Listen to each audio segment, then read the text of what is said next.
خلق فعل ماضی واحد مذکر غائب ہے. خلق یخلق سے مصدر ہے خلقن پیدا کرنا.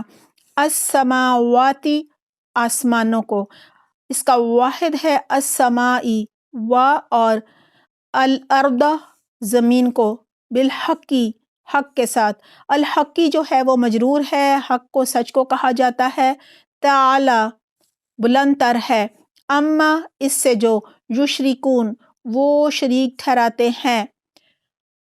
خلق الانسان اس نے پیدا کیا انسان کو. من نطفتن ایک نطفے سے. نون تا فا اس کا روٹ ورڈ ہے. نطفتن مجرور ہے. فاذا پھر اچانک. ہوا وہ یہ ضمیر ہے واحد مذکر غائب کی. خصیمن جھگڑالو ہے، یہ موصوف ہے. خصمن مصدر سے یہ اسم فاعل واحد مذکر ہے اور روٹ ورڈ ہے اس کا خا صاد میم. مبینن کھلم کھلا، یہ صفت ہے. ابانتن مصدر سے اسم فاعل واحد مذکر ہے، واحد مذکر حاضر ہے یہ. و اور العنامہ چوپائے. نون عین میم روٹ ورڈ ہے. اصل معنی اونٹ کے ہوتے ہیں لیکن پھر بھیڑ بکری گائے سب کے لیے استعمال ہوتا ہے. اس کا واحد ہے نعمن.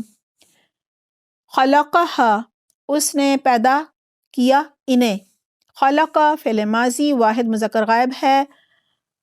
ہا جو ہے وہ آخر میں ضمیر ہے اور ہا واحد مونث غائب کی ضمیر ہے. لکم تمہارے لیے. لا حرف جر ہے. کم مجرور اور ضمیر ہے جمع مذکر حاضر کی. فیہا ان میں. دفء دفن ہے گرمی کا سامان یا جاڑے کی جو پوشاک ہوتی ہے، یعنی گرمی حاصل کرنے کا سامان. دال فا حمزہ اس کا روٹ ورڈ ہے. و اور منافع کئی فائدے ہیں. واحد ہے منفعتن. و اور من ہا ان میں سے. من حرف جر ہے اور ہا ضمیر ہے اور مجرور ہے. تاکلون تم کھاتے ہو، یہ فعل مضارع جمع مذکر حاضر ہے. اکلا یاکلو سے مصدر ہے اکلن کھانا.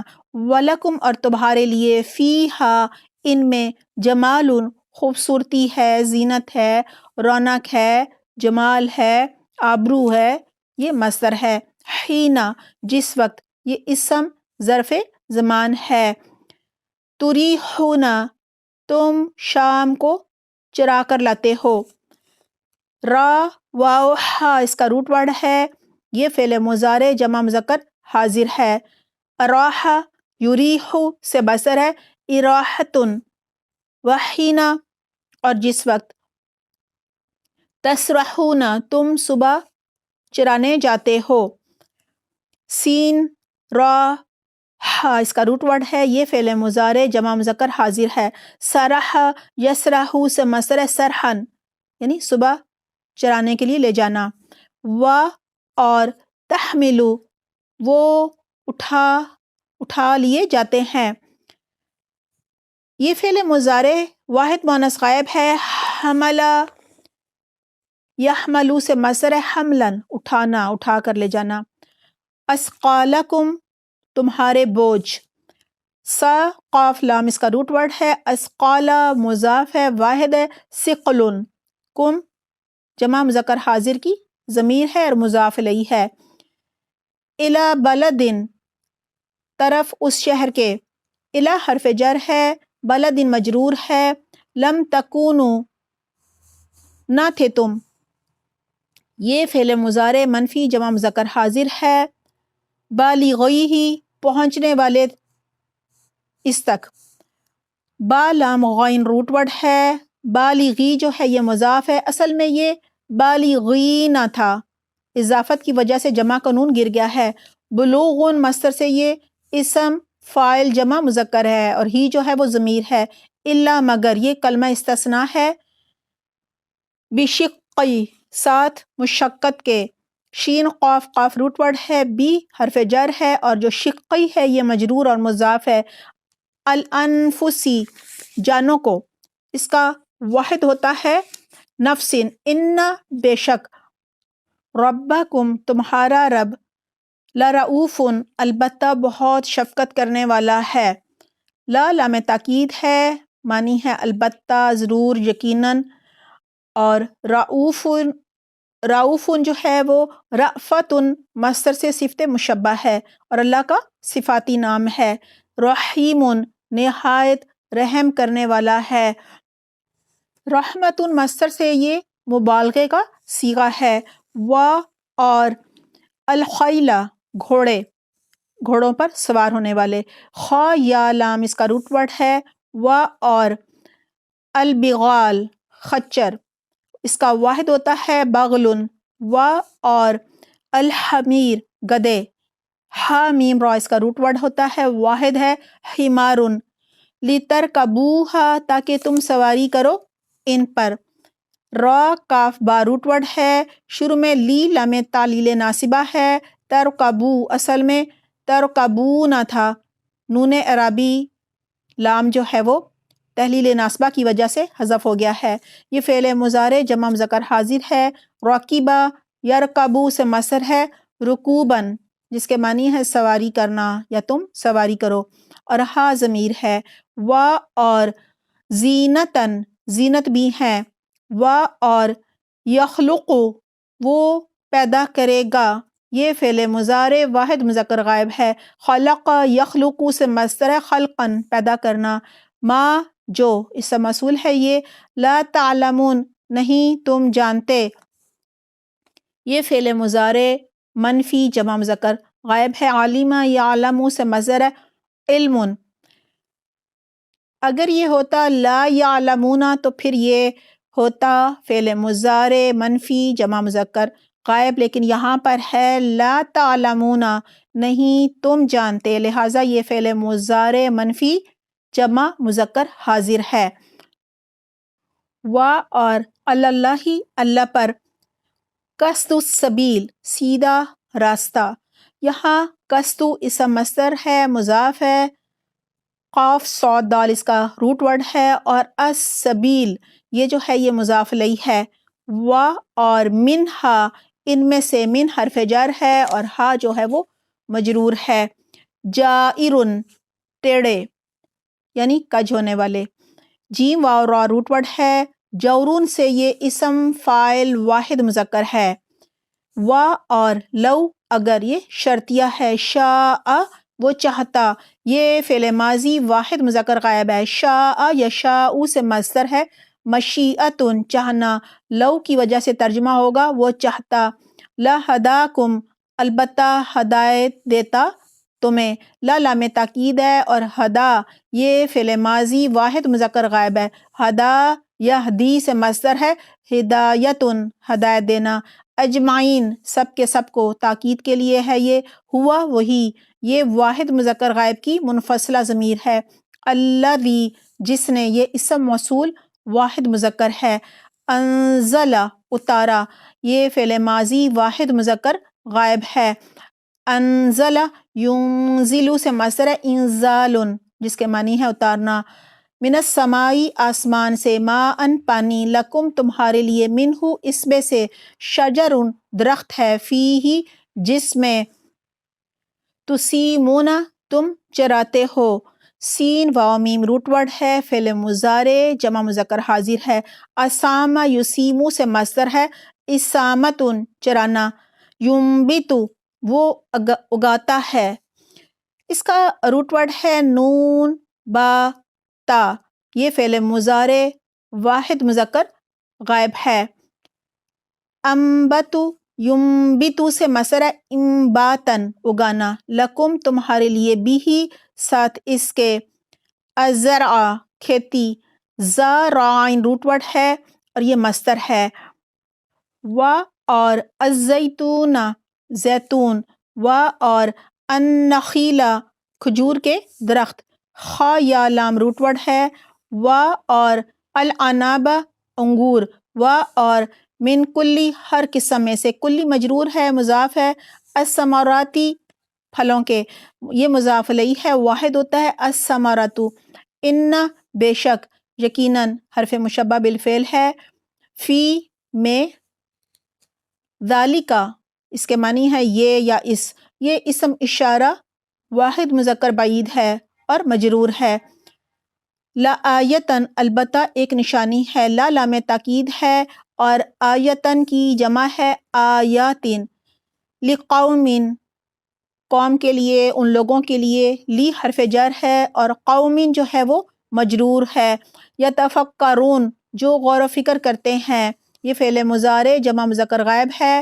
تفکر یتفکروا سے بصر ہے، تفکرن سوچنا، غور و فکر کرنا، اور سخرا اس نے مسخر کیا، یہ فعل ماضی واحد مذکر غائب ہے۔ سخرا یسخروا سے مصدر ہے، تسخیرن مسخر کرنا، کام میں لگانا، لکم تمہارے لیے، لا حرف جر ہے، کم مجرور اور ضمیر ہے۔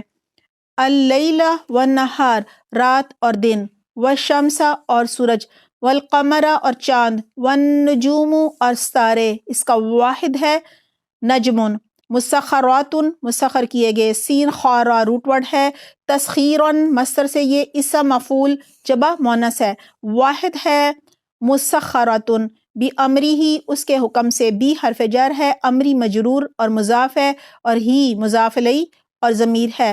ان بے شک، فی ذالکا اس میں، لآیاتن البتہ نشانیاں ہے، لقومن ان لوگوں کے لیے، یعقلون جو عقل رکھتے ہیں، یہ فعل مضارع جمع مذکر غائب ہے۔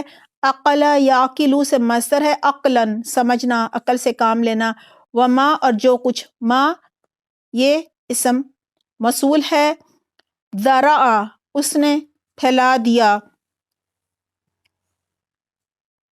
زرع فعل ماضی واحد مذکر غائب ہے، زرع یزرع سے بصر ہے، زرعن حمزہ دو زبر ان، جس کے معنی ہے پیدا کرنا، ظاہر کرنا، پھیلانا، لکم تمہارے لیے، فی الارض زمین میں، مختلفاً مختلف ہیں، خا لام فا روٹ ورڈ ہے، اختلاف مصدر سے یہ اسم فاعل واحد مذکر ہے۔ الوانہ رنگ اس کے، الوانو مضاف ہے، واحد ہے لونن، اور ہو جو ہے وہ مضاف الیہ اور ضمیر ہے۔ ان یقیناً، فی ذالکا اس میں، لآیتن البتہ ایک نشانی ہے، لقومن ان لوگوں کے لیے، یذکرون جو نصیحت پکڑتے ہیں، یہ فعل مضارع جمع مذکر غائب ہے۔ اذکر یذکروا سے مصدر ہے، اذکرن نصیحت حاصل کرنا، اور ہوا وہی، الذی جس نے، یہ اسم موصول ہے، واحد مذکر ہے، سخرا مسخر کیا، یہ فعل ماضی واحد مذکر غائب ہے۔ سخرا یسخروا سے مصدر ہے، تسخیرن مسخر کرنا، کام میں لگانا، البحر سمندر کو، لتأکلوا تاکہ تم کھاؤ، لی لام تعلیل ناصبہ ہے، اور تأکلوا جو ہے وہ فعل مضارع جمع مذکر حاضر ہے، اکل یأکلوا سے مصدر ہے، اکلاً کھانا، منہ اس سے، لحمن گوشت، طریًا تازہ، اس کے دو روٹ ورڈز ہیں، تو را واو اور دوسرا تا را اور یا، تراوتن مصدر سے یہ صفت مشبہ ہے، اور تستخرجو، تستخرجو کے معنی ہے اور تم نکالو، تستخرجو اور تم نکالو، یہ فعل مضارع جمع مذکر حاضر ہے۔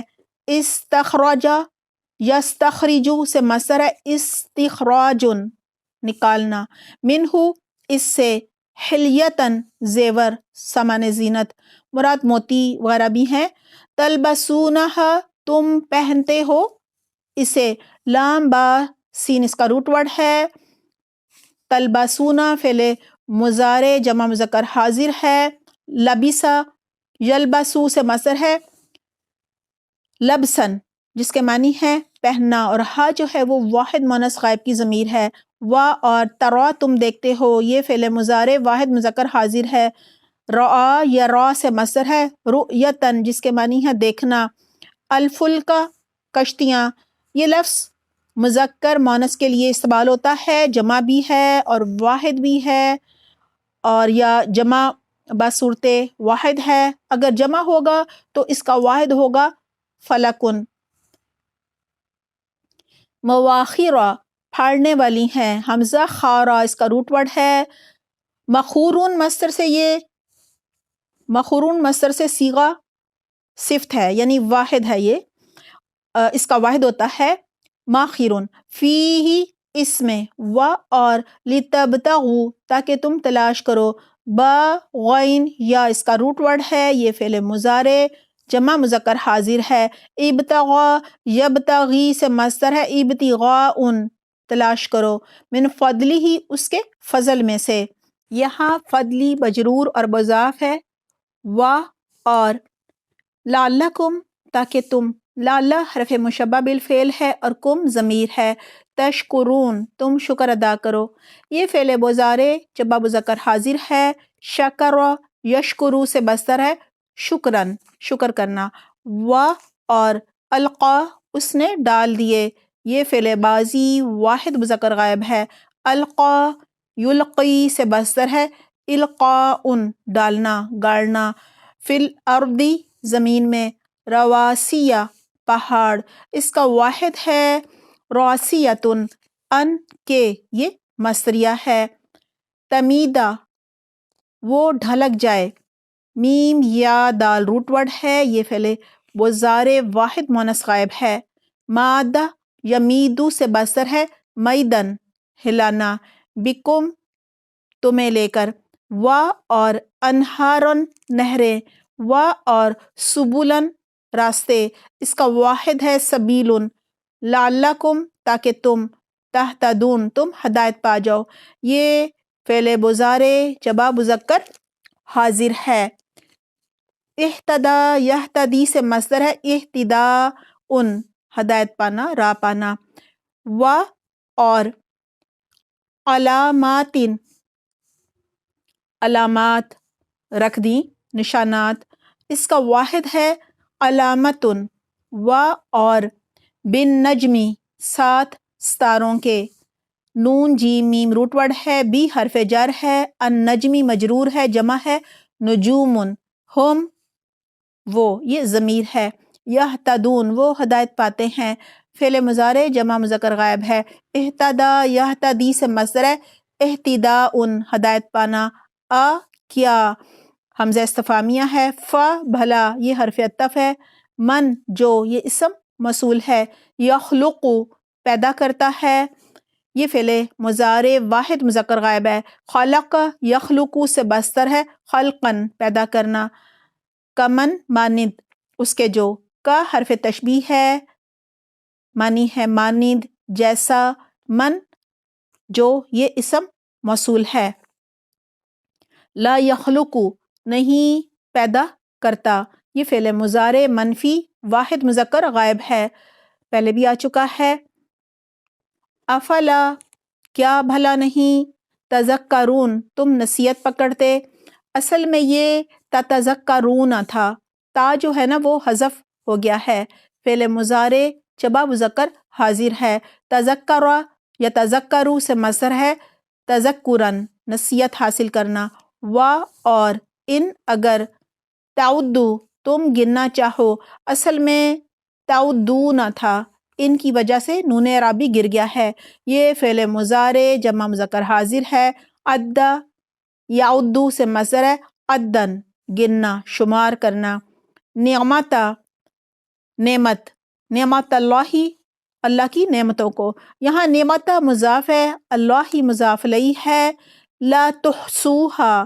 نہیں تم شمار کر سکتے انہیں، صاد یا روٹ ورڈ ہے، لا تحصو یہ فعل مضارع منفی جمع مذکر حاضر ہے، احصا یحصی سے مصدر ہے، احصاء جس کے معنی ہے شمار کرنا، اور ضمیر ہے، ان اللہ بے شک اللہ، لغفور البتہ بہت بخشنے والا ہے، لام تاکید ہے، معنی ہے ضرور یقیناً، غفور جو ہے وہ غفران مصدر سے مبالغے کا صیغہ ہے، اللہ کا صفاتی نام ہے، رحیم نہایت رحم فرمانے والا ہے، رحمت مصدر سے یہ مبالغے کا صیغہ ہے، واللہ اور اللہ، یعلم جانتا ہے، یہ فعل مضارع واحد مذکر غائب ہے، علم یعلم سے مصدر ہے، علم جاننا، ما جو یہ اسم موصول ہے، تسرون تم چھپاتے ہو، سین را را روٹ ورڈ ہے، یہ فعل مضارع جمع مذکر حاضر ہے۔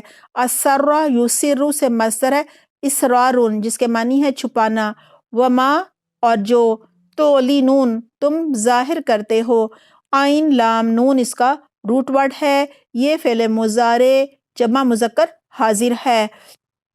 اعلن یعلن سے مصدر ہے اعلان جس کے معنی ہے اعلان کرنا، یعنی اعلانیہ کچھ بتانا، ظاہر کرنا۔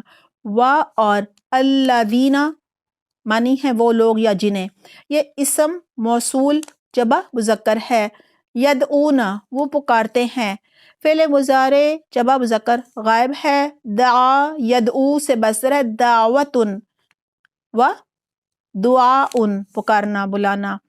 من دون اللہ اللہ کے سوا، یہاں من حرف جر ہے اور دونی مجرور اور مضاف ہے اور اللہ مضاف الیہ ہے۔ لا یخلقون نہیں وہ پیدا کر سکتے، یہ فعل مضارع منفی جمع مذکر غائب ہے، خلق یخلق سے مصدر ہے خلقن پیدا کرنا، شیئن کوئی چیز، وہم اور وہ، یخلقون وہ پیدا کیے جاتے ہیں، یہ فعل مضارع مجہول جمع مذکر غائب ہے۔ امواتن مردے ہیں، اس کا واحد ہوتا ہے میتن، غیر احیاء زندہ نہیں ہے، احیاء کا واحد ہے حیٌ۔ وما اور نہیں، یہاں ما نافیہ ہے، یشعرون وہ شعور رکھتے، یہ فعل مضارع جمع مذکر غائب ہے، شعورا یشعر سے مصدر ہے شعوراً شعور رکھنا، سمجھنا، جاننا، حواس کے ذریعے سے معلوم کرنے کا شعور ہونا۔ ایانا کب، یعنی کسی چیز کا وقت معلوم کرنے کے لیے استعمال ہوتا ہے ایانا۔ بعض کے نزدیک ایون اوانا سے بنا ہے، الف کو حذف کر کے واو کو یا کیا گیا ہے۔ یبعثون وہ اٹھائے جائیں گے، با عین صا روٹ ورڈ ہے، یہ فعل مضارع مجہول جمع مذکر غائب ہے۔ بعث یبعث سے مصدر ہے بعثن، معنی ہے دوبارہ زندہ کرنا، اٹھانا، وہ اٹھائے جائیں گے۔ آئیے اب ان آیات کی تلاوت سنتے ہیں۔ اعوذ باللہ من الشیطان الرجیم، بسم اللہ الرحمن الرحیم۔ اتی امر اللہ فلا تستعجلوہ، سبحانہ وتعالی عما یشرکون۔ ينزل الملائكة بالروح من أمره على من يشاء من عباده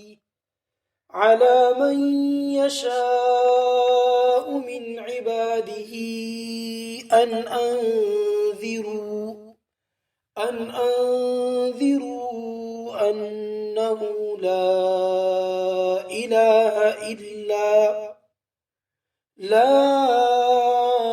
إله إلا أنا فاتقون۔ خلق السماوات والأرض بالحق تعالى عما يشركون۔ خلق الإنسان من نطفة فإذا هو خصيم مبين۔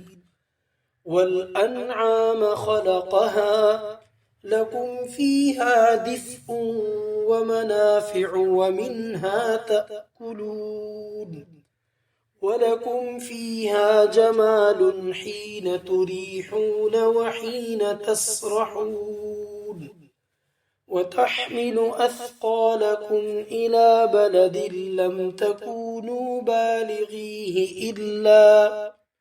لم تكونوا بالغيه إلا بشق الأنفس، إن ربكم لرؤوف رحيم۔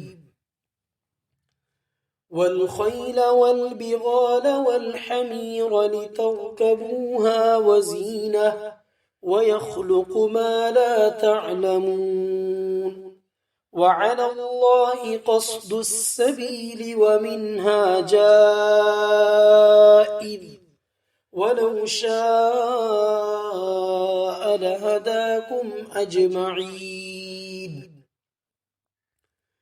هو الذي أنزل من السماء ماء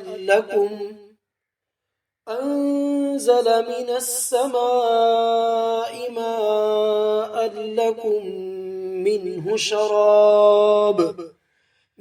شراب ومنه شجر فيه تسيمون ينبت لكم به الزرع والزيتون والنخيل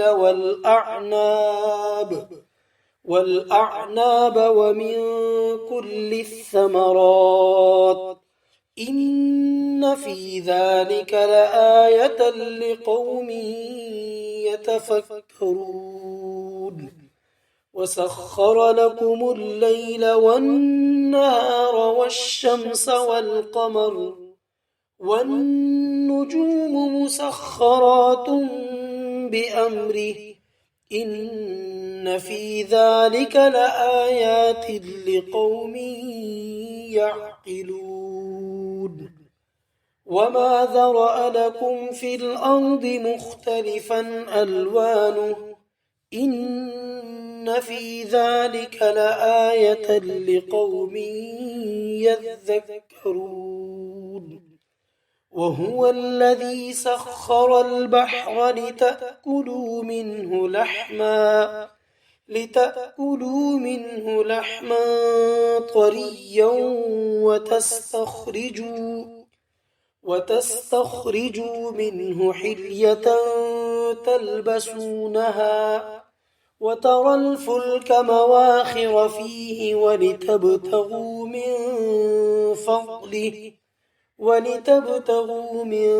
فضله ولعلكم تشكرون وألقى في الأرض رواسي أن تميد بكم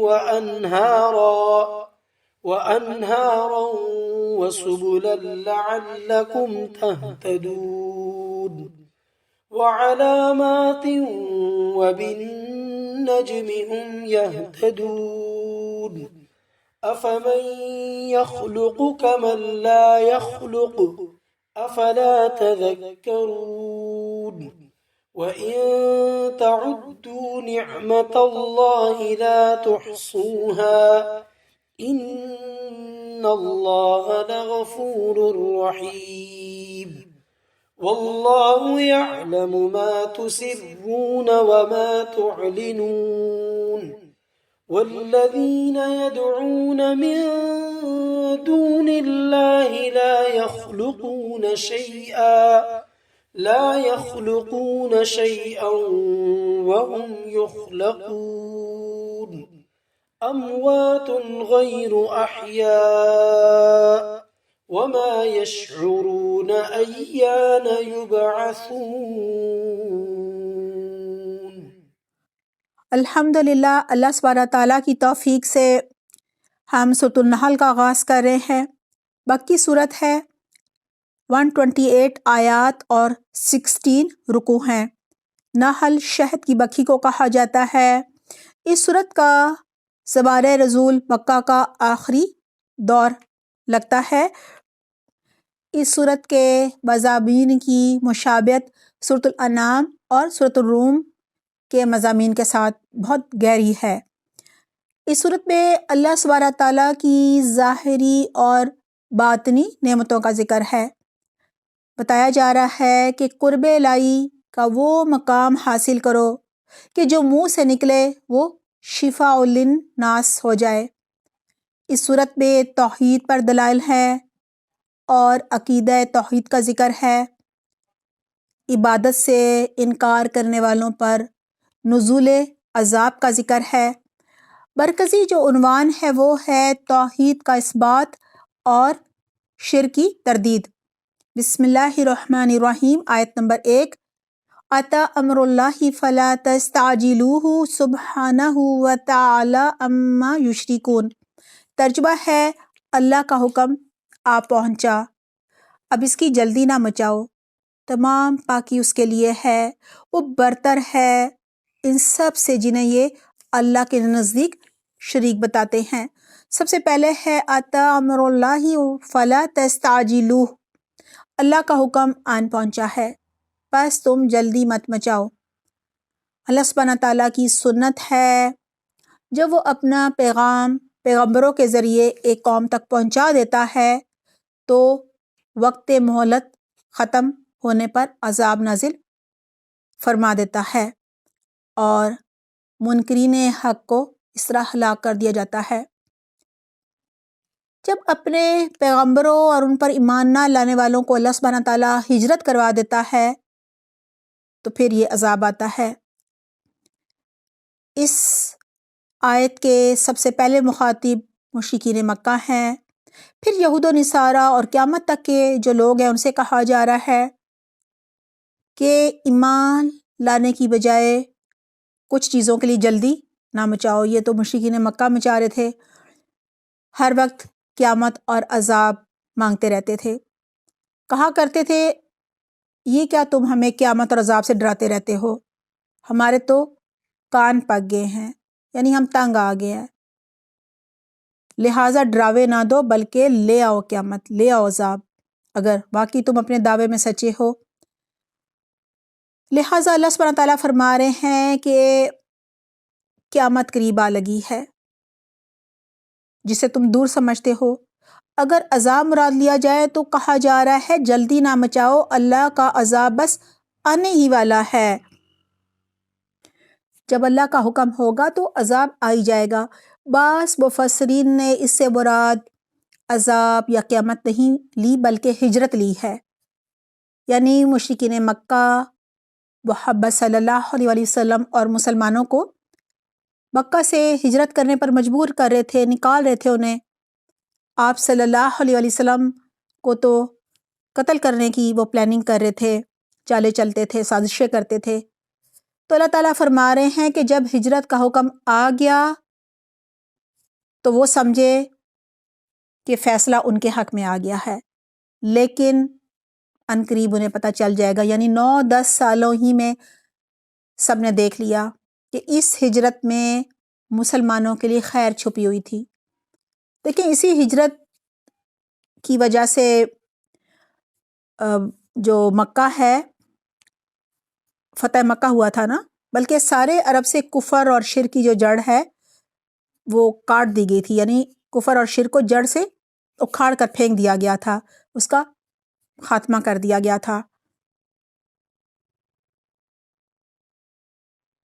آیت کے آخر میں ہے سبحانہ و تعالی عما یشرکون، اللہ پاک ہے، بہت بلند و بالا ہے اس شرک سے جو یہ لوگ کرتے ہیں، یعنی اللہ سبحانہ تعالی ہر عیب سے، ہر کمی کوتاہی سے پاک ہے، یعنی اللہ تمہارے اس دعوے سے پاک ہے جس دعوے میں تم دوسروں کو اللہ کا شریک بناتے ہو، ہمسر ٹھہراتے ہو اور کہتے ہو کہ تمہارے معبودوں کے پاس بھی کچھ اختیارات ہیں، لہٰذا ان معبودوں سے اولاد، روزگار اور شفا مانگتے ہو، اور تمہارا گمان یہ ہوتا ہے کہ یہ جو تمہارے معبود ہیں یہ آخرت میں تمہاری سفارش کریں گے، اللہ کی پکڑ سے تمہیں بچا لیں گے، لہٰذا کہا جا رہا ہے کہ سبحانہ و تعالی عما یشرکون، تم جو اللہ کے ساتھ شریک بناتے ہو، اللہ بہت بلند و بالا اور پاک ہے، اللہ کو بالکل ضرورت نہیں ہے کسی ہمسر کی۔ آیت نمبر 2 ہے یُنَزِّلُ الْمَلَائِکَةَ بِالرُّوحِ مِنْ أَمْرِهِ عَلَى مَنْ يَشَاءُ مِنْ عِبَادِهِ أَنْ أَنذِرُوا أَنَّهُ لَا إِلَٰهَ إِلَّا أَنَا فَاتَّقُونِ۔ ترجمہ ہے وہی فرشتوں کو اپنی وحی دے کر اپنے حکم سے اپنے بندوں میں سے جس پر چاہتا ہے نازل فرماتا ہے کہ تم لوگوں کو آگاہ کر دو کہ میرے سوا اور کوئی معبود نہیں ہے، بس تم مجھ سے ہی ڈرو۔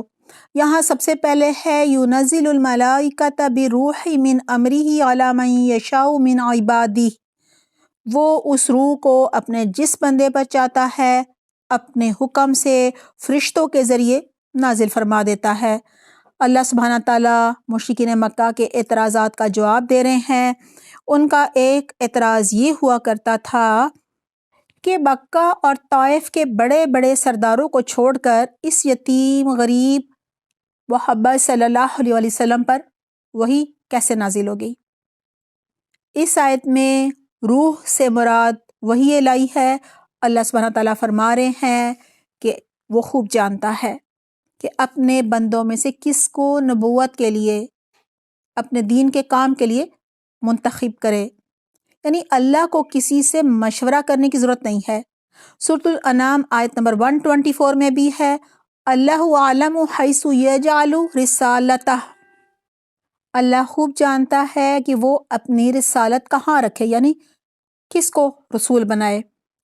آیت کے آخر میں ہے ان انذروا انہ لا الہ الا انا فاتقون، اس ہدایت کے ساتھ لوگوں کو خبردار کر دو میرے سوا تمہارا کوئی معبود نہیں ہے، لہٰذا مجھ سے ہی ڈرو۔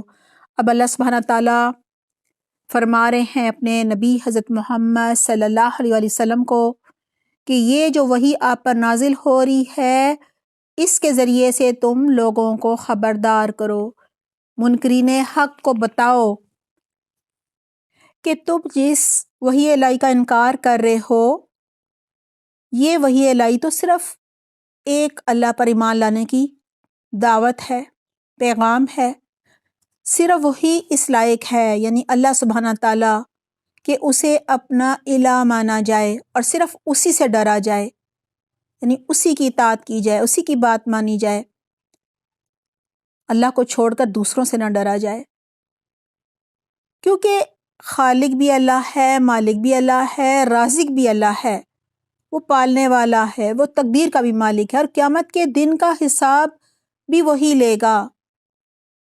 تو پھر ڈرو اس سے، کیونکہ اس دن تو نہ کوئی رشتہ دار کام آئے گا اور نہ ہی یہ من گھڑت معبود یہ کسی کی سفارش نہیں کر سکیں گے۔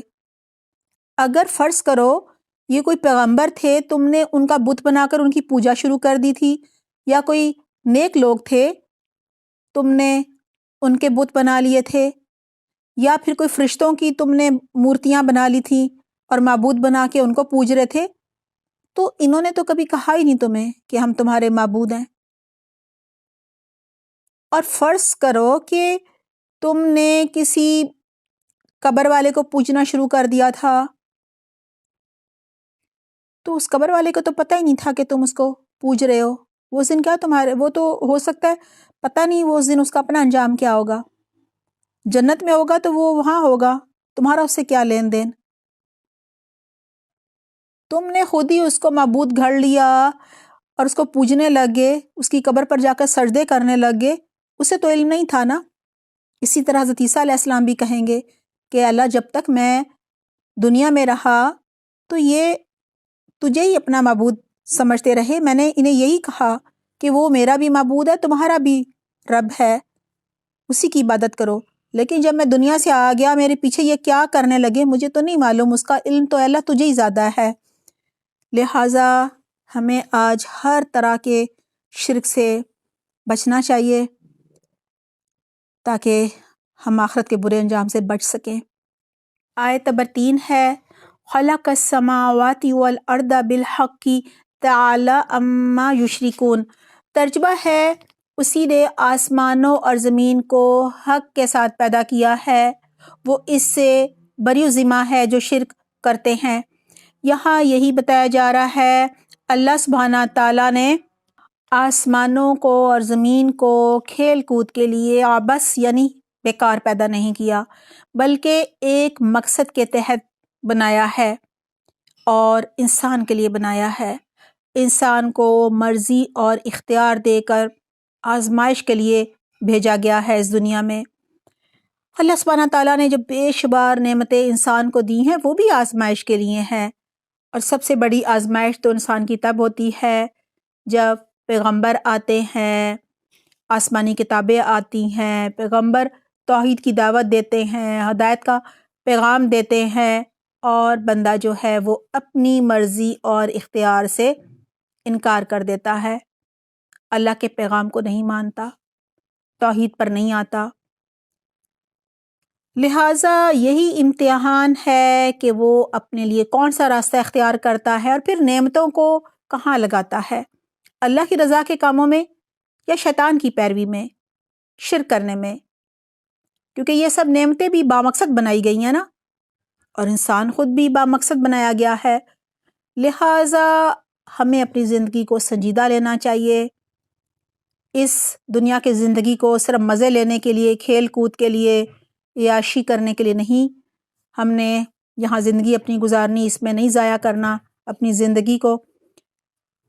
اور دیکھیں اللہ سب سے زیادہ حقدار ہے جس نے یہ ساری نعمتیں دی ہیں کہ ہم اس کے حق کو مانیں، اسی لیے کہا جا رہا ہے کہ تعالی ما یشرکون، اللہ بہت ہی بلند و بالا ہے اس شرک سے جو یہ مشرکین کرتے ہیں۔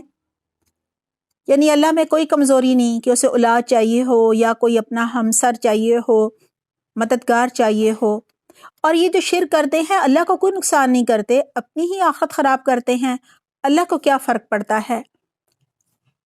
البتہ اللہ چاہتا ضرور ہے کہ انسان اپنی زندگی کے مقصد کو جانے اور اپنی آخرت جو ہے اس کو بچا لے۔ یہی وجہ ہے کہ اللہ نے ہدایت کے سارے انتظامات کیے، اور اللہ تعالیٰ فوراً شرک کرنے پر، ظلم کرنے پر، گناہ کرنے پر پکڑتا بھی نہیں ہے، بار بار مہلت دیتا ہے کہ شاید میرا بندہ لوٹ آئے، شاید پلٹ آئے۔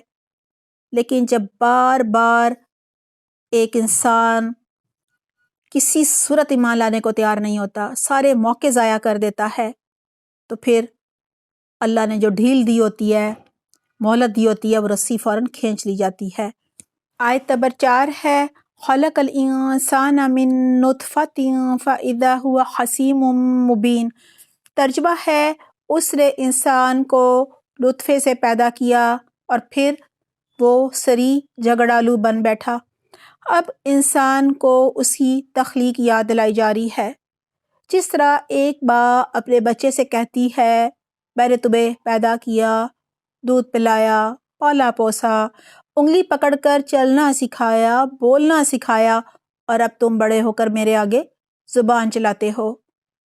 اللہ سبحانہ تعالیٰ بھی فرما رہے ہیں کہ میں نے تمہیں نطفے کی حقیر بوند سے پیدا کیا، پھر مختلف مراحل سے گزار کر جوانی کی عمر کو پہنچایا، اب تم میرا ہی انکار کر رہے ہو، میرے پیغمبر کو جھٹلا رہے ہو، دنیا کو کھیل کود اور تماشا بنا لیا ہے، میرے مد مقابل بہت سے معبود گھڑ کر لے آئے ہو، اب ان معبودوں کے حق میں بڑھ بڑھ کر باتیں بناتے ہو، پیغمبروں سے، اہل ایمان سے بحث مباحثہ کرتے ہو، جھگڑتے ہو، حق کو جھٹلاتے ہو اور شرک کرتے ہو، اپنی زندگی کے مقصد کو بھول گئے ہو، جو تمہیں تمہاری زندگی کا مقصد بتانے آئے ہیں، ان پیغمبروں ہی کے خلاف چالے چلتے ہو، سازشیں کرتے ہو، انہیں قتل کرنے کی پلاننگ کرتے ہو۔ اللہ سبحانہ تعالیٰ نے نہ صرف تمہیں بنایا لیکن تمہارے ساتھ ساتھ تمہاری ضرورت کی ہر چیز بھی بنائی، یعنی ساری کائنات کی جو نعمتیں ہیں تمہاری خدمت کے لیے لگی ہوئی ہیں، تمہاری ہر ضرورت کا خیال رکھا جا رہا ہے، لیکن تم اتنے ناشکرے اور ناقدرے ہو کہ اللہ ہی کا انکار کر رہے ہو۔ اب اگلی آیات میں اللہ سبحانہ تعالیٰ کی نعمتوں کا ذکر آ رہا ہے۔ آیت نمبر 5 ہے وَالْأَنْعَامَ خَلَقَهَا لَكُمْ فِيهَا دِفْءٌ وَمَنَافِعُ وَمِنْهَا تَأْكُلُونَ۔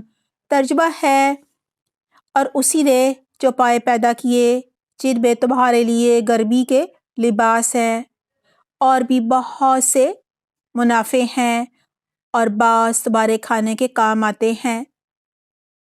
یہاں سب سے پہلے کہا جا رہا ہے وَالْأَنْعَامَ خَلَقَهَا لَكُمْ فِيهَا دِفْءٌ، اور چوپایوں میں بھی اس نے پیدا کیا، ان میں تمہارے لیے گرمی کا سامان، اللہ تعالیٰ فرما رہے ہیں کہ میں نے نہ صرف تمہیں پیدا کیا بلکہ تمہاری ضروریات زندگی کا بھی خیال رکھا.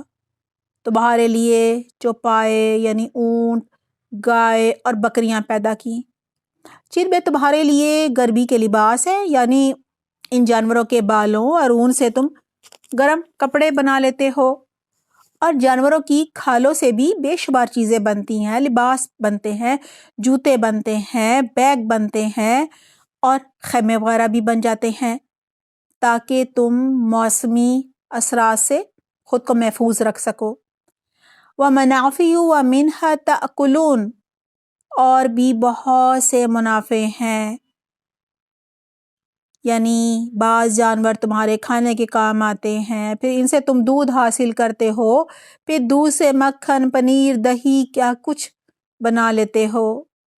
ان تمام جانوروں پر تم سواری بھی کرتے ہو، ان پر اپنا سامان لاتے ہو، ہل جوتے ہو، کھیتوں کو پانی دیتے ہو، سیراب کرتے ہو، بہت سارے کام لیتے ہو. اب اگلی آیت میں بتایا جا رہا ہے کہ یہ مویشی تمہارے دلوں کو بھی خوش کرتے ہیں، تمہارا فخر ہوتے ہیں، تمہاری شان و شوکت بڑھاتے ہیں. آیت نمبر 6 ہے وَلَكُمْ فِيهَا جَمَالٌ حِينَ تُرِيحُونَ وَحِينَ تَسْرَحُونَ. ترجمہ ہے اور ان میں تمہاری رونق بھی ہے، جب چرا کر لاؤ تب بھی اور جب چرانے لے جاؤ تب بھی. یہاں تُرِيحُونَ کے معنی ہے جب شام کو چرا گاؤں سے جانوروں کو چرا کر گھر واپس لاتے ہو، اور تسرحون کے معنی ہے جب صبح چرانے کے لیے گھر سے ان کو چرا گاؤں میں لے کر جاتے ہو. کہا جا رہا ہے دونوں ہی مناظر دیکھنے والوں کو بھاتے ہیں، دونوں ہی مناظر خوشنما ہوتے ہیں اور تمہاری شان میں بھی اضافہ کرتے ہیں. مویشیوں کے مالکوں کے لیے یہ بہت ہی خوش کن منظر ہوتا ہے. یہ جانور کہا جا رہا ہے تمہاری زینت ہوتے ہیں، تمہارا فخر ہوتے ہیں. ویسے بھی دیہاتوں میں مویشی ایک بہت ہی قیمتی سرمایہ سمجھے جاتے ہیں. یہی وجہ ہے کہ انہیں مال مویشی کہا جاتا ہے. جانوروں کا گلہ یعنی جو ریوڑ ہوتا ہے وہ جتنا ہی بڑا ہوتا ہے مالک کی شان و شوکت میں اتنا ہی اضافہ ہو جاتا ہے. آیت نمبر 7 ہے وَتَحْمِلُ أَثْقَالَكُمْ إِلَى بَلَدٍ لَمْ تَكُونُوا بَالِغِيهِ إِلَّا بِشِقِّ الْأَنفُسِ إِنَّ رَبَّكُمْ لَرَءُوفٌ رَحِيمٌ.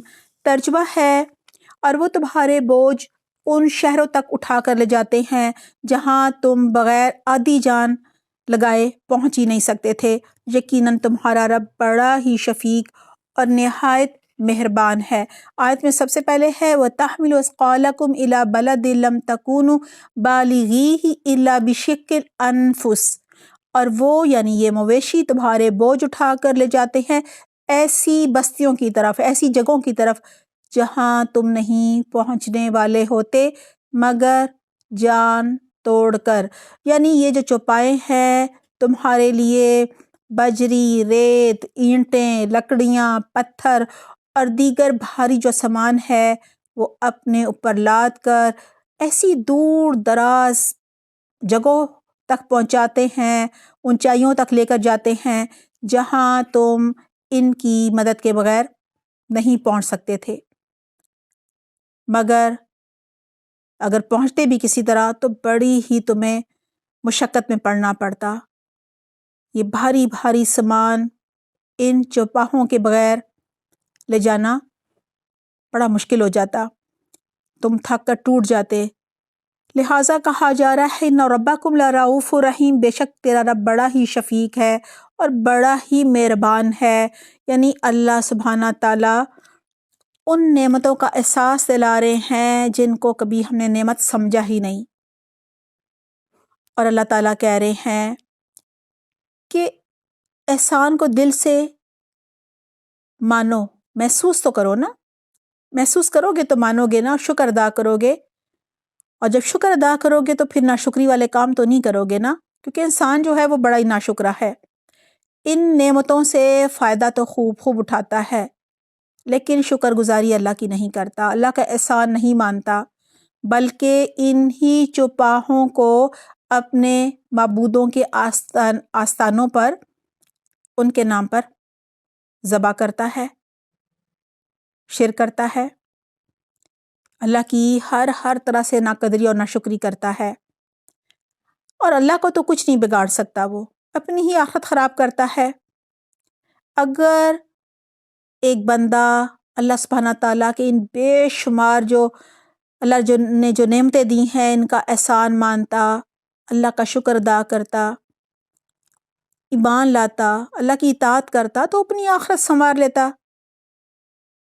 دیکھیے، اگر ہم ان نعمتوں کو واقعی ان کو محسوس کریں تو ان کا شکر ہم ادا ہی نہیں کر سکتے۔ ساری عمر سجدے میں پڑے رہیں نا، سر بھی نہ اٹھائیں تو بھی شکر ادا نہیں ہوتا۔ اللہ سبحانہ تعالیٰ لیے ہمارے لیے وہ نعمتیں بنائی ہیں جن کا کبھی ہم نے تصور بھی نہیں کیا، نہ ہی کر سکتے تھے اگر نہ ہوتی تو۔ اللہ سبحانہ تعالیٰ کا جتنا شکر ادا کرے کم ہے۔ اللہ نے ہمارے لیے ساری کائنات سجائی ہے، نعمتوں سے بھری ہوئی ہے۔ اللہ سبحانہ تعالیٰ بڑا ہی شفقت کرنے والا اور نہایت رحم فرمانے والا ہے۔ آیت نمبر 8 ہے، وَالْخَيْلَ وَالْبِغَالَ وَالْحَمِيرَ لِتَرْكَبُوهَا وَزِينَةً وَيَخْلُقُ مَا لَا تَعْلَمُونَ۔ ترجمہ ہے، گھوڑوں کو، خچروں کو، گدھوں کو اس نے پیدا کیا کہ تم ان کی سواری کرو، اور وہ باعث زینت بھی ہیں، اور بھی وہ ایسی بہت سی چیزیں پیدا کرتا ہے جن کا ابھی تمہیں علم نہیں ہے۔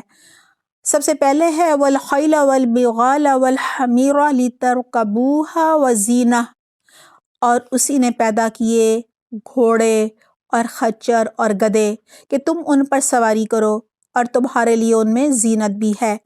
یہ سب مویشی جہاں ایک طرف انسان کو بہت سے فائدے پہنچاتے ہیں، اس کے ساتھ ساتھ وہ باعث زیب و زینت بھی ہوتے ہیں، دلوں کو خوش کرتے ہیں، قلبی اطمینان اور سکون کا باعث ہوتے ہیں۔ یعنی اللہ سبحانہ تعالیٰ کا بہت ہی بڑا احسان ہے کہ اس نے سب کو اللہ کی خدمت پر لگایا ہوا ہے، یعنی ان جانوروں کو بھی مسخر کر دیا ہے۔ خاص طور پر گھوڑا بہت ہی خوبصورت اور حسین ہوتا ہے، بہت ہی طاقتور ہوتا ہے اور وفادار جانور ہوتا ہے۔ جنگوں میں یہ خود تیر کھا لیتا ہے لیکن اپنے مالک پر آنچ نہیں آنے دیتا، مالک کے لیے باعث فخر ہوتا ہے۔ اسی طرح اونٹ کو لے لیں، کئی دن بغیر کھائے پیے صحرا میں تپتی دھوپ میں اپنے مالک کو بھی اور اس کے سامان کو بھی اپنے اوپر لادے ہوئے چلتا رہتا ہے۔ وَيَخْلُقُ مَا لَا تَعْلَمُونَ، اور اس نے وہ چیزیں بھی پیدا کی ہیں جنہیں ابھی تم نہیں جانتے۔ اللہ تعالیٰ یہاں پیشن گوئی کر رہے ہیں، یعنی یہ تو وہ چیزیں ہیں جن کا علم سب کو ہے، مثلا گھوڑا، گدھا، خچر، اونٹ وغیرہ اس زمانے میں تھے، یہ سب سواری کے لیے یہ استعمال ہوتے تھے، اور سامان ادھر سے ادھر لے جانے کے لیے بھی انہی کا استعمال کیا جاتا تھا۔ کہا جا رہا ہے اور بھی ان کے نعم البدل آ جائیں گے جنہیں ابھی تم نہیں جانتے۔ اس سے مراد جہاز ہے، ہوائی جہاز، بحری جہاز، کاریں، بسیں، ٹرینز وغیرہ مراد ہیں۔ یعنی اللہ سبحانہ تعالیٰ نے انسان کو ایسا دماغ اور صلاحیتیں دی ہیں جس کی وجہ سے اللہ کو پتہ ہے کہ یہ سب بنانے کے قابل ہو جائیں گے، یہ سب ترقی ممکن ہے۔ اللہ نے یہ سب ایجادات کرنے کے لیے اسباب مہیا کر رکھے ہیں، عقل بھی دے رکھی ہے، اور اللہ ہی دل میں القاء کرتا ہے تو لوگ یہ سب چیزیں بناتے ہیں۔ یعنی اللہ سبحانہ تعالیٰ نے ہر آنے والے زمانے میں انسان کے لیے زیادہ سے زیادہ سہولیات مہیا کرنے کے اسباب بنا رکھے ہیں۔ آیت نمبر 9 ہے، وَعَلَى اللَّهِ قَصْدُ السَّبِيلِ وَمِنْهَا جَائِرٌ وَلَوْ شَاءَ لَهَدَاكُمْ أَجْمَعِينَ۔ ترجمہ ہے، اور اللہ پر سیدھی راہ کا بتا دینا ہے، اور بعض ٹیڑھی رائے ہیں، اور اگر وہ چاہتا تو تم سب کو رائے راست پر لگا دیتا۔ آیت میں سب سے پہلے ہے وَعَلَى اللَّهِ قَصْدُ السَّبِيلِ وَمِنْهَا جَائِرٌ، اور اللہ تک پہنچانے والا سیدھا راستہ ہے، اور ان میں کچھ ٹیڑھے بھی ہیں۔ یہاں قصد السبیل مراد ہے سیدھا ہدایت کا راستہ، توحید کا راستہ، صراط المستقیم، سوا سبیل، یعنی یہ وہ سیدھا راستہ ہے جو انسان کو اللہ تک پہنچاتا ہے، ہدایت کے راستے پر چلاتا ہے اور جنت میں لے کر جاتا ہے۔ اس کے ایک معنی یہ بھی کیے گئے ہیں کہ اللہ کا ہدایت کا واضح سیدھا راستہ پیغمبروں کے اور آسمانی کتابوں کے ذریعے اسے بیان کر دیا گیا ہے۔ اور بہت سے ٹیڑھے راستے بھی ہیں۔ ٹیڑھے راستے جو ہیں وہ گمراہی کی طرف لے جاتے ہیں۔ ایک دفعہ آپ صلی اللہ علیہ وسلم نے ایک سیدھی لائن بنائی اور کہا یہ صراط المستقیم ہے، سیدھا ہدایت کا راستہ، اور پھر بہت ساری چھوٹی چھوٹی لائنیں اس کے اوپر سے گزاری اور کہا یہ شیطان کی طرف لے کر جاتے ہیں، یہ گمراہی کے راستے ہیں، یعنی ٹیڑھے راستے ہیں۔ دیکھیں، اب ہمیں انسانوں کو مرضی اور اختیار دے کر، یعنی آزادی دے کر اس دنیا میں امتحان کے لیے بھیجا گیا ہے، اور بے شمار نعمتیں آزمائش کے لیے دی گئی ہیں۔ اب یہ ہماری مرضی ہے کہ ان نعمتوں ہی میں ہم مشغول ہو جائیں، اللہ کو بھول جائیں، دنیا ہی میں کھو جائیں، اور اگر ہم چاہیں تو ہدایت کے راستے پر چلتے ہوئے، توحید کے راستے پر چلتے ہوئے ان نعمتوں کا استعمال اس طرح سے کریں کہ یہ بھی ہمارے لیے باعث اجر بن جائیں، یعنی اللہ کے رضا کے جو کام ہوتے ہیں ان میں ان کو خرچ کریں، ان میں ان کا استعمال کریں۔ مال دیا ہے تو دین کے فروغ کے لیے لگائیں، غریبوں کو، مسکینوں کو، بیواؤں کو، یتیموں کو دیں۔ آیت کے آخر میں ہے وَلَوْ شَاءَ لَهَدَاكُمْ أَجْمَعِينَ، اور اگر اللہ چاہتا تو تم سب کو ہدایت دے دیتا، یعنی اللہ سبحانہ تعالیٰ کے لیے یہ کچھ مشکل نہ تھا، لیکن اللہ نے انسان کو امتحان کے لیے بھیجا ہے۔ کائنات کی یہ نعمتیں اور خود انسان سب بامقصد پیدا کیے گئے ہیں۔ اللہ تعالیٰ نے ہدایت کا انتظام بھی کر دیا ہے، پیغمبر بھیجے، آسمانی کتابیں بھیجی، بار بار انسان کو موقع دیے، فوراً نہیں پکڑ لیا شرک کرنے پر اور گناہ کرنے پر، اللہ نے ڈھیل دی۔ اب دیکھا یہ جائے گا کہ کون اپنی مرضی اور اختیار سے ہدایت کا راستہ چنتا ہے، اور کون جو ہے وہ شیطان اور طاغوت کی پیروی کرتا ہے اور گمراہی کے راستے پر چل پڑتا ہے۔ انجام کار دونوں کا مختلف ہوگا، جو راستہ چنیں گے اسی کے حساب سے انجام ہوگا۔ آیت نمبر 10 ہے هُوَ الَّذِي أَنزَلَ مِنَ السَّمَاءِ مَاءً لَكُم مِّنْهُ شَرَابٌ وَمِنْهُ شَجَرٌ فِيهِ تُسِيمُونَ، ترجمہ ہے وہی تمہارے فائدے کے لیے آسمان سے پانی برساتا ہے جسے تم پیتے بھی ہو، اور اسی سے اگے ہوئے درختوں کو تم اپنے جانوروں کو چراتے ہو۔ اب اللہ سبحانہ تعالیٰ کی ایک اور بہت ہی بڑی نعمت کا ذکر ہے جس کے بغیر زندگی ممکن ہی نہیں تھی، یعنی کوئی بھی جاندار زندہ نہیں رہ سکتا تھا، اور نہ ہی پھر نباتات اگ سکتے تھے، وہ ہے پانی۔ اللہ سبحانہ تعالیٰ نے اسے آسمان سے برسایا ہے، اس کے ذریعے زمین کے نیچے چھپے سب خزانے جو ہے وہ باہر آ جاتے ہیں۔ کیسے باہر آتے ہیں صرف اللہ ہی جانتا ہے۔ طرح طرح کے پھل، سبزیاں، اناج، نباتات، درخت اللہ ہی اگاتا ہے نا۔ دیکھیں، سب کو ایک ہی طرح کا پانی دیا جاتا ہے، ایک ہی زمین ہوتی ہے، کوئی رنگ، خوشبوئیں، یہ سب تو نہیں ڈالا جاتا، نہ ذائقے ڈالے جاتے ہیں۔ کون کرتا ہے؟ کون زمین کے نیچے سے سب خزانے نکالتا ہے؟ اللہ سبحانہ تعالیٰ۔ اور اس پانی کو ہم بھی پیتے ہیں، ہمارے جانور بھی پیتے ہیں، چرند و پرند پیتے ہیں، ہماری بہت ساری ضروریات کے لیے یہ پانی جو ہے بہت ہی ضروری ہوتا ہے۔ اس سے ہم نہاتے ہیں، اپنے کپڑے دھوتے ہیں، برتن دھوتے ہیں، بے شمار جگہ ان کا استعمال ہوتا ہے۔ اسی پانی سے ہم نباتات اگاتے ہیں اور ہمارے جانور جو ہیں وہ ان کو چرتے ہیں، اور جو وہ جانور ہمیں اتنے سارے فائدے پہنچاتے ہیں جن کا بھی ذکر ہوا۔ یعنی اللہ سبحانہ تعالیٰ ہی پانی برساتا ہے جس پر نہ صرف ہماری زندگی کا انحصار ہے، بلکہ یہ جو نباتاتی اور حیوانی مخلوقات ہیں، نباتات ہیں، ان سب کی زندگی بھی اسی پانی پر منحصر ہے۔ آیت نمبر 11 ہے يُنبِتُ لَكُم بِهِ الزَّرْعَ وَالزَّيْتُونَ وَالنَّخِيلَ وَالْأَعْنَابَ وَمِن كُلِّ الثَّمَرَاتِ إِنَّ فِي ذَلِكَ لَآيَةً لِقَوْمٍ يَتَفَكَّرُونَ۔ ترجمہ ہے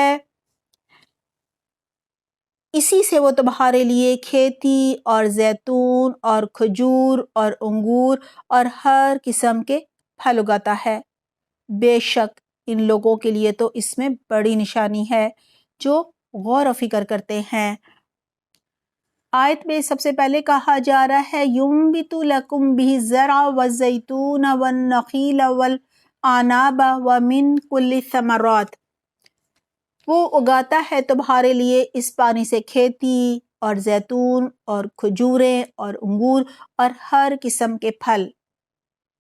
یعنی اللہ سبحانہ تعالیٰ نے آسمان سے پانی برسایا اور ایک ہی پانی سے اور ایک ہی زمین سے مختلف ذائقوں، رنگوں اور مختلف غذائیت کے پھل، سبزیاں اور طرح طرح کے اناج نکالے، مختلف خوشبوؤں اور رنگوں کے خوبصورت پھول نکالے۔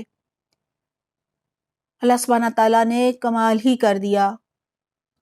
ایک ہی اناج بھی تو اگا سکتا تھا نا کہ بس کھاؤ، جیسے آپ نے دیکھا ہوگا بہت سارے جانور جیسے گھاس ہی کھا رہے ہوتے ہیں، لیکن اللہ سبحانہ تعالیٰ نے ہمارے ذائقوں کا خیال رکھا، ہمارے لیے بہت ساری ورائٹیز بنائی، زیتون، کھجور، انگور اور ہر قسم کے پھل۔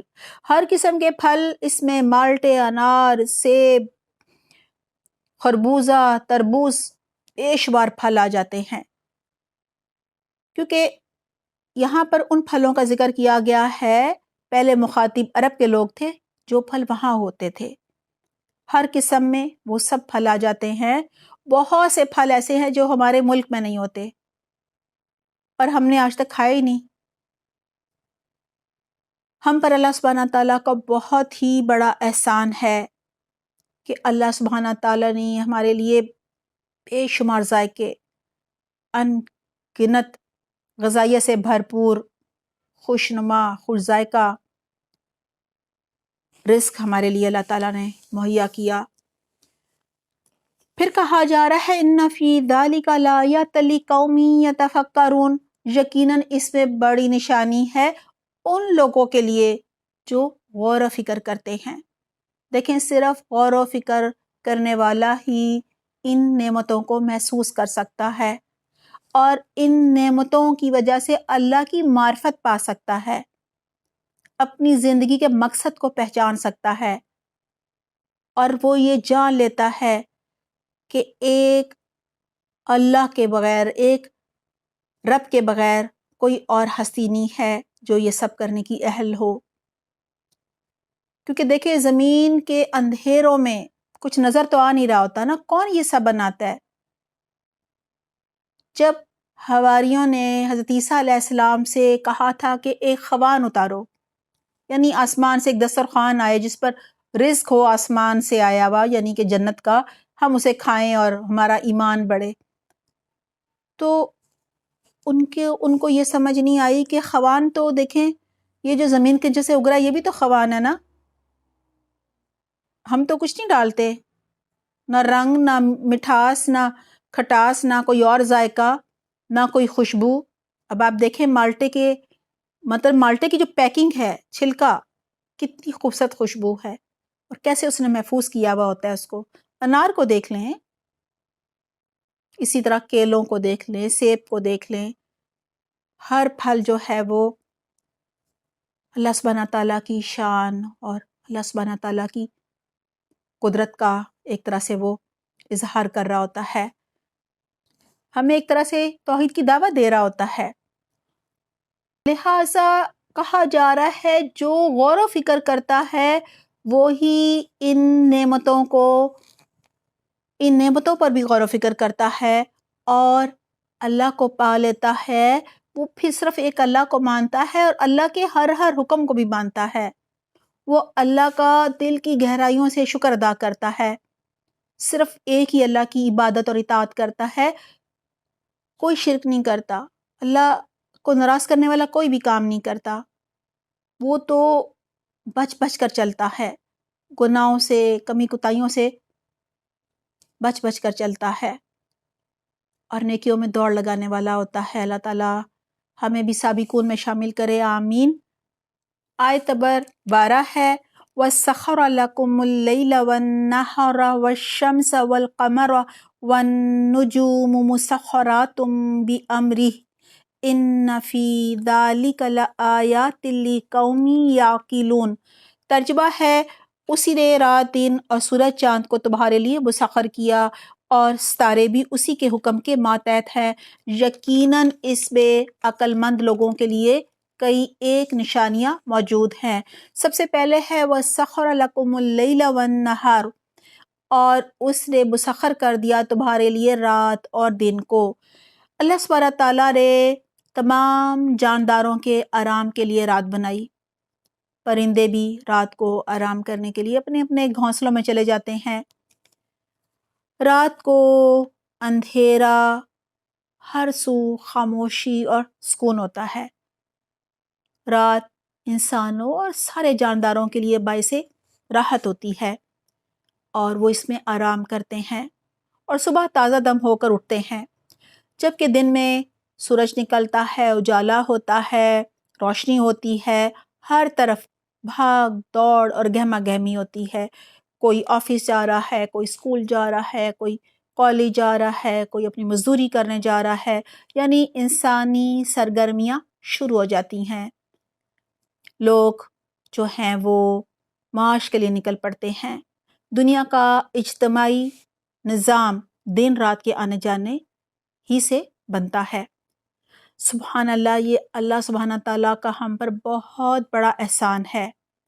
دن میں سورج کی روشنی ہی کی وجہ سے پودوں میں فوٹو سینتھیسس کا عمل ہوتا ہے، جبکہ رات کو نباتات ریسپائریشن کے عمل سے آکسیجن حاصل کرتے ہیں اور اس طرح سے وہ بڑھتے پھولتے ہیں پودے. اگر دن رات نہ ہوتے تو نباتات کا وجود جو ہے وہ بالکل بھی ممکن نہ ہوتا. اللہ سبحانہ تعالیٰ نے دن رات کو انسان کے لیے مسخر کر دیا ہے، جو کہ ایک بہت بڑی نعمت ہے. وَالشَّمْسَ وَالْقَمَرَ وَالنُّجُومُ مُسَخَّرَاتٌ بِأَمْرِهِ، اور سورج اور چاند اور ستارے بھی مسخر ہیں اسی کے حکم سے. یعنی نظام شمسی اور اجرام فلکی کا سارا نظام اللہ کے حکم سے انسان کی خدمت میں لگا ہوا ہے. إِنَّ فِي ذَلِكَ لَآيَاتٍ لِقَوْمٍ يَعْقِلُونَ، کہا جا رہا ہے یقیناً اس میں بڑی نشانیاں ہیں عقل والوں کے لیے. یعنی عقل والے ہی غور و فکر کرتے ہیں اور اللہ کی قدرت کی نشانیوں سے اللہ کی معرفت پاتے ہیں، اللہ کی قدرت کاملہ اور سلطنت عظیمہ جو ہے اس کو پہچان جاتے ہیں. وہ توحید کو پا لیتے ہیں. انہیں پختہ یقین ہو جاتا ہے کہ سورج صحیح اوقات میں طلوع و غروب ہوتا ہے. اسی طرح سورج چاند اور ستارے اپنی اپنی منزلوں پر چل رہے ہیں. سورج چاند کے مدار ہوتے ہیں، آربٹس ہوتے ہیں، بالکل ان سے نہیں ہٹتے. کون کرتا ہے؟ رات اور دن چھوٹے بڑے ہوتے ہیں، پھر موسم بھی اسی وجہ سے بدلتے ہیں. یہ نظام کون چلا رہا ہے؟ صرف اور صرف واحد رب القہار چلا رہا ہے، رب العالمین چلا رہا ہے، جو ہمارا خالق بھی ہے، رازق بھی ہے، مدبر بھی ہے، ہماری تقدیر بھی لکھنے والا ہے اور آخرت میں ہمارا حساب بھی وہی لے گا۔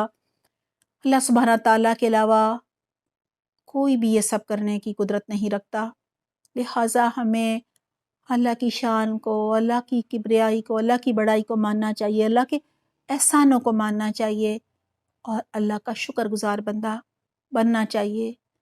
اللہ سبحانہ تعالیٰ کے دین کو سیکھنا چاہیے، عمل کرنا چاہیے، اطاعت کرنی چاہیے اور اس دین کی سربلندی کے لیے اپنا وقت، اپنی صلاحیتیں، تن من دھن سب لگا دینا چاہیے۔ اللہ تعالیٰ ہمیں بہترین توفیق عطا فرمائے، آمین۔ آیت نمبر 13 ہے وَمَا ذَرَأَ لَكُمْ فِي الْأَرْضِ مُخْتَلِفًا أَلْوَانُهُ إِنَّ فِي ذَلِكَ لَآيَةً لِقَوْمٍ يَذَّكَّرُونَ۔ ترجمہ ہے اور بھی بہت سی چیزیں طرح طرح کے رنگ روپ کی اس نے تمہارے لیے زمین میں پھیلا رکھی ہیں، بے شک نصیحت قبول کرنے والوں کے لیے اس میں بہت بڑی نشانی ہے۔ سب سے پہلے کہا جا رہا ہے وَمَا ذَرَأَ لَكُمْ فِي الْأَرْضِ مُخْتَلِفًا أَلْوَانُهُ، اور جو چیزیں اس نے پھیلا دی ہیں تمہارے لیے زمین میں ان کے مختلف رنگ ہیں، یعنی اللہ سبحانہ تعالیٰ نے زمین میں ہر طرف مختلف مناظر اور رنگا رنگ قسم کے حیوانات، نباتات، پرندے اور جمادات پھیلا دیے ہیں۔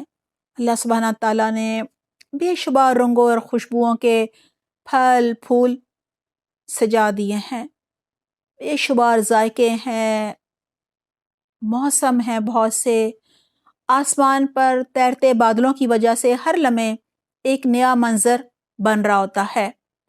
اِنَّ فِي ذَلِكَ لَآيَةً لِقَوْمٍ يَذَّكَّرُونَ، ان سب میں ایک نشانی ہے ان لوگوں کے لیے جو نصیحت حاصل کرنا چاہتے ہیں۔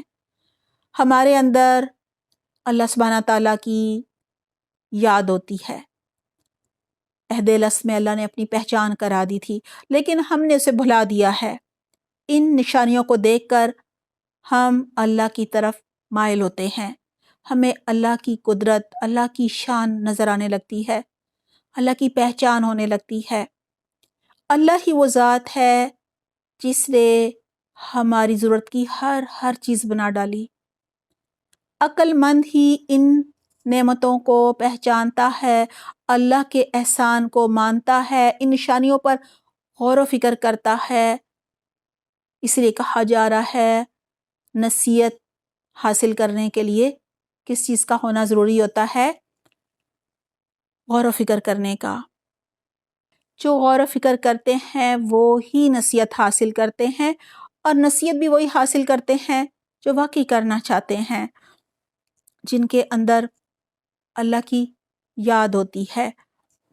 آیت نمبر 14 ہے وَهُوَ الَّذِي سَخَّرَ الْبَحْرَ لِتَأْكُلُوا مِنْهُ لَحْمًا طَرِيًّا وَتَسْتَخْرِجُوا مِنْهُ حِلْيَةً تَلْبَسُونَهَا وَتَرَى الْفُلْكَ مَوَاخِرَ فِيهِ وَلِتَبْتَغُوا مِنْ فَضْلِهِ وَلَعَلَّكُمْ تَشْكُرُونَ۔ ترجمہ ہے اور دریا بھی اسی نے تمہارے بس میں کر دیے، یعنی مسخر کر دیے کہ تم اس میں سے نکلا ہوا تازہ گوشت کھاؤ اور اس میں سے اپنے پہننے کے لیے زیورات نکال سکو، اور تم دیکھتے ہو کہ کشتیاں اس میں پانی چیرتی ہوئی چلتی ہیں، اور اس لیے بھی کہ تم اس کا فضل تلاش کرو اور ہو سکتا ہے کہ تم شکر گزاری بھی کرو۔ سب سے پہلے ہے وَهُوَ الَّذِي سَخَّرَ الْبَحْرَ لِتَأْكُلُوا مِنْهُ لَحْمًا طَرِيًّا، اور وہی ہے جس نے سمندر کو تمہاری ضروریات پوری کرنے کے لیے لگا دیا ہے تاکہ تم کھاؤ اس سے تازہ گوشت۔ اللہ سبحانہ تعالیٰ کی شان اور قدرت کا ذکر ہے کہ اس نے سمندر میں بھی انسان کی ضرورت کی خوراک جو ہے وہ مہیا کر دی ہے، سمندر کو بھی انسان کی خدمت پر لگا دیا ہے۔ سمندری خوراک، مچھلی، جھینگے اور بہت کچھ ہوتا ہے۔ یہ ہمیشہ سے انسانی زندگی میں بہت زیادہ اہمیت کی حامل رہی ہے سمندری خوراک۔ سمندری سفر کئی مہینوں کا ہوا کرتا ہے اگر سمندر میں اللہ سبحانہ تعالیٰ نے یہ مچھلیاں اور دیگر چیزیں نہ پیدا کی ہوتی تو انسان بڑی ہی مشقت میں پڑ جاتا۔ سمندر کی خوراک ہی کی وجہ سے بہت سے لوگ جو ہیں وہ اسے بطور معاش اپنائے ہوئے ہیں، اور اسی وجہ سے ان کا گزر بسر جو ہے وہ ہو رہا ہوتا ہے۔ پھر کہا جا رہا ہے وَتَسْتَخْرِجُوا مِنْهُ حِلْيَةً تَلْبَسُونَهَا وَتَرَى الْفُلْكَ مَوَاخِرَ فِيهِ وَلِتَبْتَغُوا مِنْ فَضْلِهِ وَلَعَلَّكُمْ تَشْكُرُونَ، اور تاکہ تم نکالو اس میں سے، بناؤ سنگھار کا سامان جو تم پہنتے ہو، یعنی سمندر سے موتی اور بہت سی دوسری ایسی چیزیں نکالی جاتی ہیں جن سے زیورات بنتے ہیں اور سجاوٹ کا سامان بھی بنتا ہے۔ پھر کہا جا رہا ہے اور تم دیکھتے ہو کشتیوں کو جو کہ پانی کو چیرتی ہوئی چلی جا رہی ہوتی ہیں سمندر میں۔ وَلِتَبْتَغُوا مِنْ فَضْلِهِ وَلَعَلَّكُمْ تَشْكُرُونَ، اور تاکہ تم اس کا فضل تلاش کرو، تاکہ تم شکر ادا کرو اس کا، یعنی سمندروں کے حلال رزق سے لوگ حلال مال حاصل کریں۔ دیکھیں مچھلی مردہ ہوتی ہے لیکن حلال ہوتی ہے۔ سمندروں سے موتی، سیپیاں اور جواہرات بہت کچھ نکالا جاتا ہے، اور ان کا ایک بہت بڑا کاروبار ہوتا ہے، بہت سے لوگوں کا یہ روزگار ہوتا ہے۔ سمندر سے نکلنے والا گوشت بھی اور نکلنے والی یہ سب چیزیں بھی۔ آیت کے آخر میں یہی کہا جا رہا ہے کہ یہ سب نعمتیں تمہاری طرح اللہ سبحانہ تعالیٰ نے با مقصد بنائی ہیں۔ جس طرح تم بے مقصد پیدا نہیں کیے گئے، اسی طرح یہ چیزیں بھی بے مقصد پیدا نہیں کی گئیں۔ تمہاری چھوٹی بڑی سب ضرورتیں ان سے پوری کی جاتی ہیں۔ اللہ تعالیٰ نے تمہارے لیے نعمتیں بنائی ہیں لعلکم تشکرون، تاکہ تم شکر ادا کرو۔ یہاں ہم سے کہا جا رہا ہے کہ اللہ سبحانہ تعالیٰ کی یہ بے شمار جو نعمتیں ہیں جنہیں تم گن تک نہیں سکتے، شمار نہیں کر سکتے، ان نعمتوں کو محسوس تو کرو، دل میں شکر گزاری کے جذبات تو پیدا کرو۔ تم ضرور اپنے رب کے احسان مند ہو جاؤ گے، اپنے رب کو پالو گے۔ اور یہ جو تم شرک کرتے ہو، اتنے سارے معبود گھر رکھے ہیں، ان کو راضی کرنے میں لگے رہتے ہو، اللہ کو ناراض کر کے، یہ سب چھوڑ دو گے، پھر صرف تم ایک اللہ کو راضی کرنے میں لگ جاؤ گے، اللہ کے شکر گزار بندے بن جاؤ گے۔ شکر گزاری سے رب بھی راضی ہو جاتا ہے، اور اگر ہم شکر گزاری کریں گے اللہ سبحانہ تعالیٰ کی نعمتوں کو محسوس کریں گے، شکر ادا کریں گے، تو شکر گزاری سے تو نعمتوں میں بھی مزید اضافہ ہو جاتا ہے، برکت اللہ تعالیٰ عطا فرماتے ہیں۔ اللہ تعالیٰ ہمیں اپنا شکر گزار بنا لے، اپنے شکر گزار بندوں میں اللہ ہمارا شمار کر لے، آمین۔ آیت نمبر 15 ہے وَأَلْقَى فِي الْأَرْضِ رَوَاسِيَ أَن تَمِيدَ بِكُمْ وَأَنْهَارًا وَسُبُلًا لَعَلَّكُمْ تَهْتَدُونَ۔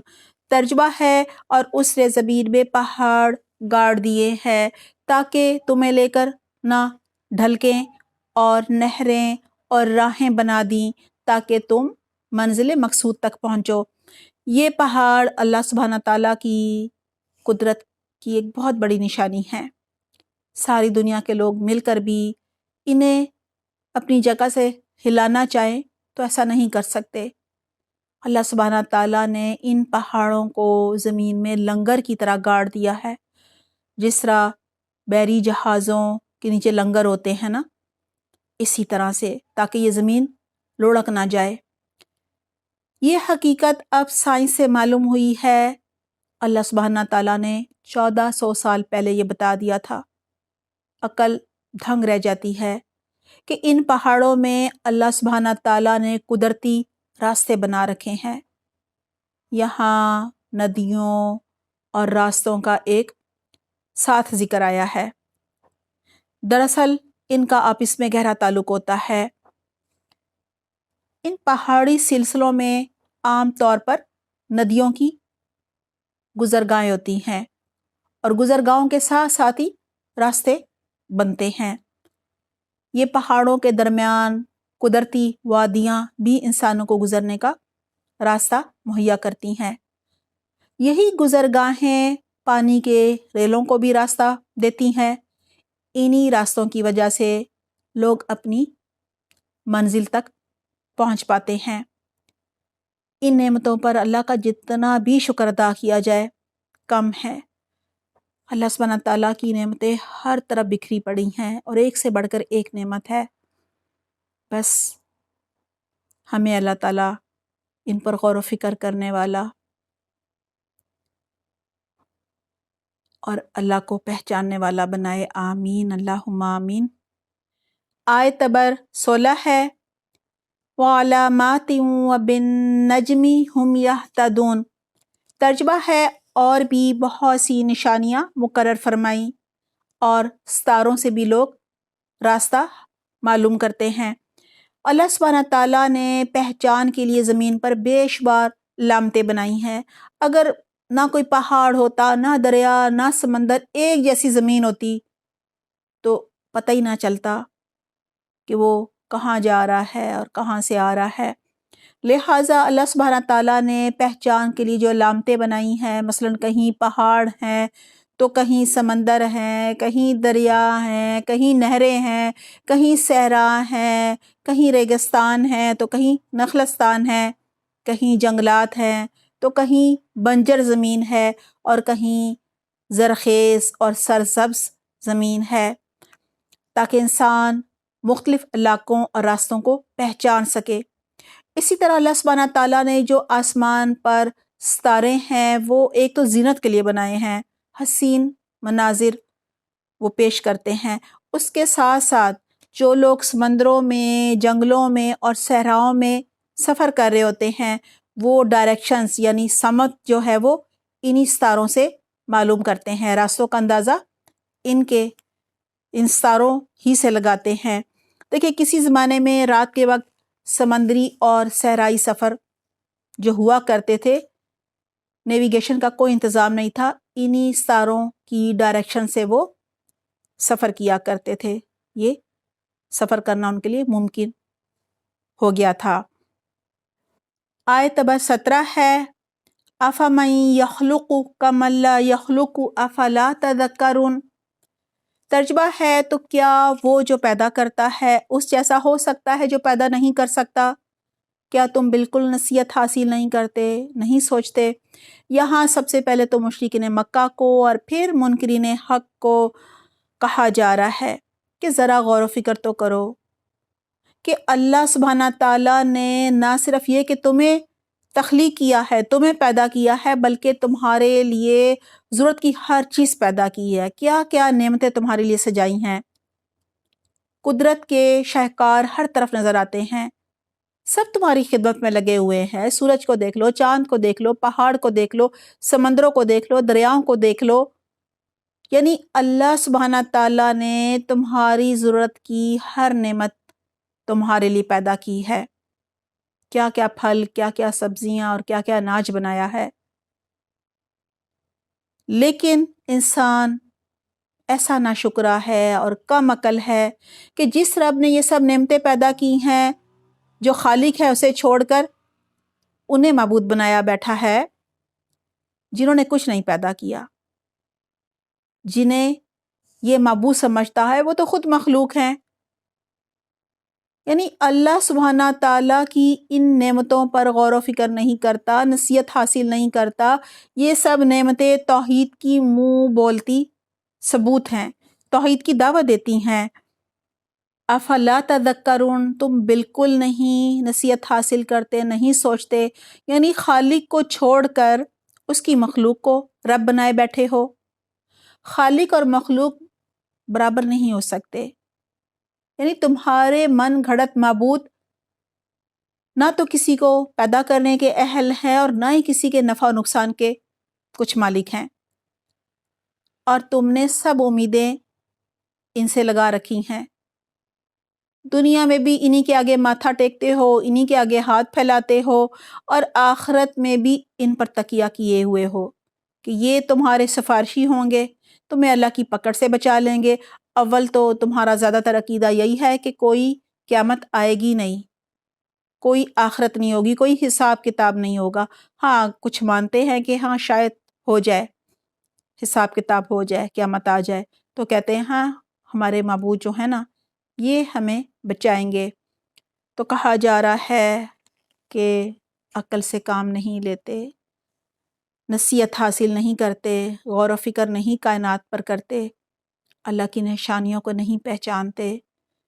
آیت نمبر 18 ہے وَإِن تَعُدُّوا نِعْمَتَ اللَّهِ لَا تُحْصُوهَا إِنَّ اللَّهَ لَغَفُورٌ رَحِيمٌ۔ ترجمہ ہے اور اگر تم اللہ کی نعمتوں کا شمار کرنا چاہو تو انہیں شمار نہیں کر سکتے، بے شک اللہ بہت بخشنے والا اور بڑا مہربان ہے۔ قرآن کریم میں تو چند نعمتوں کا ذکر ہے، بے شمار ایسی نعمتیں ہیں جن سے انسان جو ہے وہ فیض یاب ہو رہا ہے، فائدے اٹھا رہا ہے، لیکن ان تک انسان کا علم اور شعور ابھی تک نہیں پہنچا۔ انسان ان نعمتوں کا احاطہ نہیں کر سکتا، نہ ہی انہیں شمار کر سکتا ہے۔ انسان بڑا ہی ناشکرا ہے۔ جس رب نے یہ سب نعمتیں دی ہیں اس کی ہی ناقدری کرتا ہے، شرک کرتا ہے، ناشکری کرتا ہے۔ آیت کے آخر میں کہا جا رہا ہے ان اللہ لغفور رحیم، اللہ بڑا ہی درگزر کرنے والا اور رحم فرمانے والا ہے۔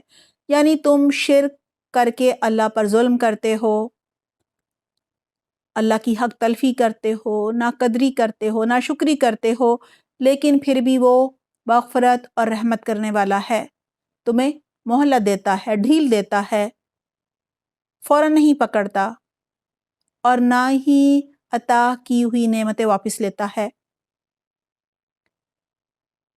اللہ تعالیٰ مہلت اس لیے دیتا ہے کہ شاید میرا بندہ جو ہے وہ پلٹ آئے، توبہ کر لے، اسے اپنے گناہوں کا احساس ہو جائے، شرک چھوڑ دے۔ اگر ہم نہیں پلٹیں گے تو مہلت وقت ختم ہو جائے گی اور بالآخر دنیا میں بھی آخرت کے بڑے عذاب سے پہلے پکڑ ہو سکتی ہے۔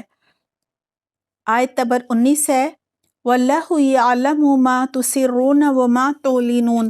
ترجمہ ہے اور جو کچھ تم چھپاؤ اور جو کچھ تم ظاہر کرو اللہ سب کچھ جانتا ہے۔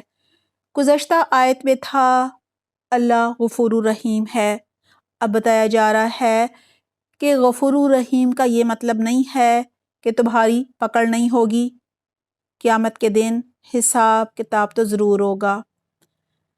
اللہ سبحانہ تعالیٰ کو تمہارے گناہوں کا، تمہارے شرک کا سب علم ہے۔ اللہ تمہارے ظاہر اور پوشیدہ سب کو جانتا ہے، تمہارے ہر عمل کو جانتا ہے۔